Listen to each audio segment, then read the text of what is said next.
बच्चों, तो अब हम डिस्कस करेंगे question number 11 from the chapter alcohol phenols and ethers. और यहाँ पे एनसीईआरटी के क्वेश्चन नंबर 11 में हमसे पूछा जा रहा है to write down the mechanism of hydration of ethene to yield ethanol. ठीक है, हमें क्या करना है, इथीन। इथीन क्या हो गया, CH2 डबल बॉन्ड CH2, इसका हमें हाइड्रेशन करना है। हाइड्रेशन आप किसके प्रेजेंस में करते हो, पानी के प्रेजेंस में, है ना। कहते हैं ना पानी, कभी कभी हमारे शरीर में पानी की कमी हो जाती है तो हम क्या कहते हैं कि हमें डिहाइड्रेशन हो गया। डिहाइड्रेशन का मतलब फिर डॉक्टर क्या कहते हैं, ORS का सोल्यूशन लो या ज्यादा से ज्यादा पानी पियो।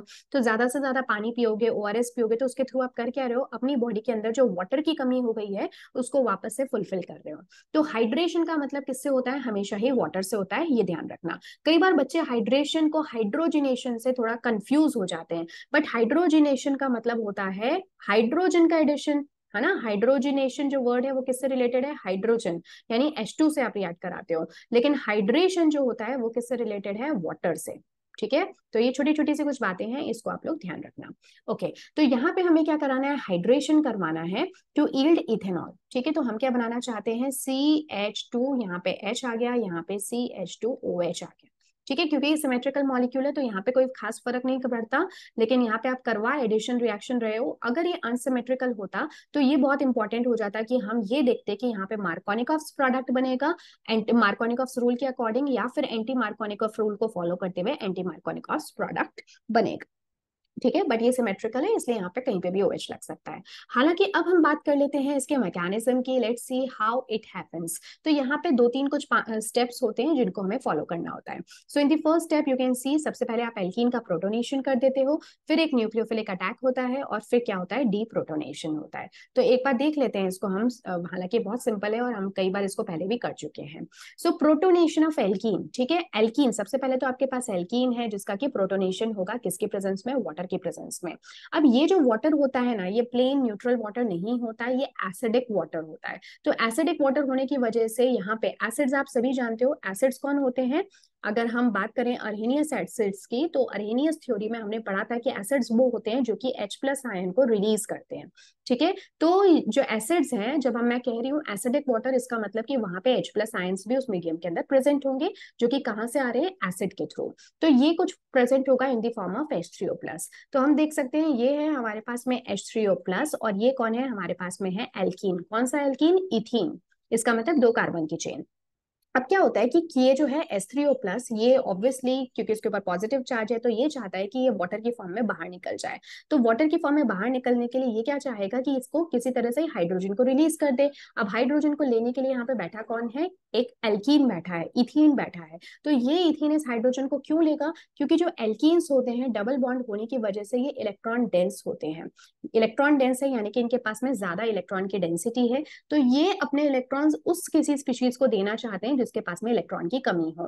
तो ये क्या करेंगे, इस हाइड्रोजन को ले लेंगे, हाइड्रोजन जो कि H+ की फॉर्म में इसके पास आएगा, तो इसको तो ये ले लेंगे और इसके खुद के ऊपर क्या आ जाएगा, कार्बन के ऊपर पॉजिटिव चार्ज। ठीक है, जिस पोजीशन पे हाइड्रोजन गया, लेट्स से कि ये हाइड्रोजन आपका इस पोजीशन पे गया, तो बॉन्ड हो जाएगा इधर शिफ्ट, क्योंकि H+ की फॉर्म में आके जुड़ा है।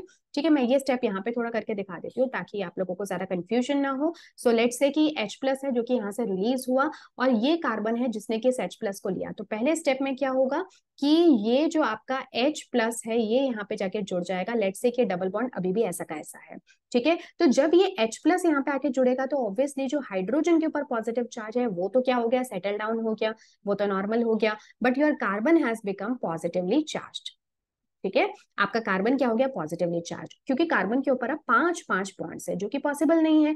तो एक डबल बॉन्ड जो है वो यहाँ पे अपना इलेक्ट्रॉन्स को शिफ्ट कर देगा, डबल बॉन्ड टूट जाएगा, इलेक्ट्रॉन्स यहाँ शिफ्ट हो जाएंगे, जिससे होगा ये कि ये अब आपका कुछ इस फॉर्मेट में आ गया। तो ये हो गया हाइड्रोजन, बॉन्ड हो गया इधर शिफ्ट, और ये रह गया कार्बन, कार्बन के ऊपर क्या आ गया, पॉजिटिव चार्ज। ठीक है, ये वाली कुछ स्टेट आ गई। तो ये स्टेट आप यहाँ पे देख सकते हो, this is the state which is being formed and this step. ठीक है। अब नेक्स्ट स्टेप में क्या होगा, कार्बन के ऊपर पॉजिटिव चार्ज है, इसको भी अपने चार्ज को सेटिस्फाई करना है। तो जो वाटर मॉलिक्यूल यहाँ पे रिलीज हुआ है वहां पे ऑक्सीजन के पास में है लोन पेयर्स। ये ऑक्सीजन कहेगा कि तुम्हें इलेक्ट्रॉन्स की जरूरत है, मेरे पास एक्स्ट्रा इलेक्ट्रॉन है, तो एक काम करता हूँ मैं तुम्हें अपने एक्स्ट्रा इलेक्ट्रॉन दे देता हूँ। तो ये जैसे ही अपने एक्स्ट्रा इलेक्ट्रॉन देगा तो ऑक्सीजन ने क्योंकि इलेक्ट्रॉन दिए तो अब ऑक्सीजन के ऊपर आ गया पॉजिटिव चार्ज। अब ये तो और भी बुरी स्थिति हो गई है ना। यहाँ पे क्या हुआ, कार्बोकेटायन फॉर्म हुआ था, इस स्टेट में जो कार्बोकेटायन फॉर्म हुआ था उस पर न्यूक्लियोफाइल का अटैक हुआ। न्यूक्लियोफाइल यहाँ पे हमारा कौन है, पानी। लेकिन ऑक्सीजन के ऊपर पॉजिटिव चार्ज आना तो उससे भी बुरा है जितना कि कार्बन के ऊपर पॉजिटिव चार्ज था। तो इसको तो और ज्यादा भगदड़ मची है कि फटाफट से ये अपने इस किसी हाइड्रोजन को यहाँ से बाहर निकाले ताकि उसके इलेक्ट्रॉन्स इसको मिल जाए और इस ऑक्सीजन के ऊपर का पॉजिटिव चार्ज स्टेबलाइज हो जाए। तो बिल्कुल यही स्टेप जो है स्टेप नंबर 3 होगा, जिसमें होगा deprotonation to form corresponding alcohols.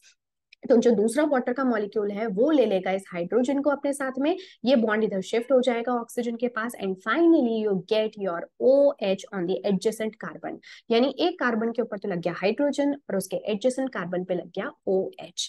ठीक है, तो ये कुछ स्टेप्स होते हैं। सो आई गेस कि आप लोगों को अच्छे से समझ में आ गया होगा। तो अगर मैं शॉर्ट में बताऊं तो देखो यहाँ पे कार्बोकेटायन बन चुका था। अब ये कार्बोकेटायन जब वाटर के साथ में रिएक्ट करेगा तो जो ऑक्सीजन के लोन पेयर हैं वो वहां जाके अटैक करेंगे, जिससे कि हमें कुछ इस तरह की स्टेट मिल जाएगी। यहाँ पे आ जाएगा आपका OH2+, ठीक है, जो कि दूसरे वाटर मॉलिक्यूल के प्रेजेंस में एक हाइड्रोजन यहाँ से बाहर निकल जाएगा and we will be able to see the molecule जो कि हो गया OH, और ये बाकी दोनों बॉन्ड्स इस तरह से।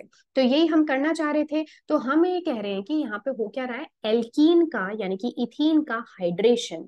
क्यों, क्योंकि हाइड्रेशन का मतलब मैंने आपको क्या बताया, वाटर का एडिशन। अब वाटर का मतलब क्या होता है, वाटर का मतलब एग्जैक्टली पानी का पानी जाके नहीं जुड़ेगा।